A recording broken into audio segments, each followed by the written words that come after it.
আসসালামু আলাইকুম ওরহমতুল্লাহি ওয়াবারাকাতুহু।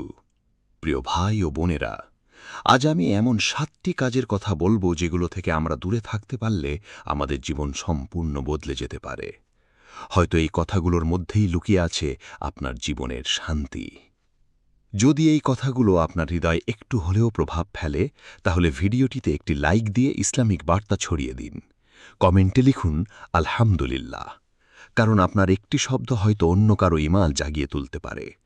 আর প্রতিদিন এমন হৃদয় ছোঁয়া ইসলামিক ভিডিও পেতে এখনই সাবস্ক্রাইব করে আমাদের পাশে থাকুন।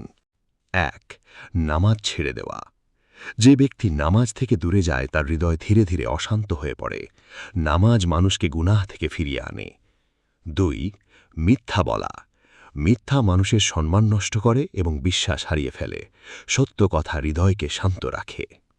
৩. অহংকার করা। অহংকার মানুষকে ধ্বংসের দিকে নিয়ে যায়। বিনয় মানুষকে আল্লাহর কাছে প্রিয় করে তোলে। ৪. হারাম উপার্জন করা। হারাম রিজিক জীবনের বরকত কমিয়ে দেয়। হালাল উপার্জনে শান্তি ও রহমত থাকে। ৫. গীবত ও পরনিন্দা করা। অন্যের দোষ আলোচনা করলে নিজের হৃদয়ও কালো হয়ে যায়।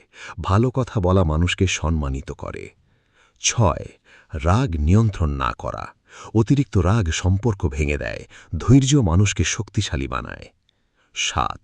আল্লাহকে ভুলে দুনিয়ায় ডুবে থাকা। শুধু দুনিয়ার পিছনে ছুটলে অন্তরে শূন্যতা আসে। আল্লাহর শ্রাবণ হৃদয়কে জীবন্ত রাখে।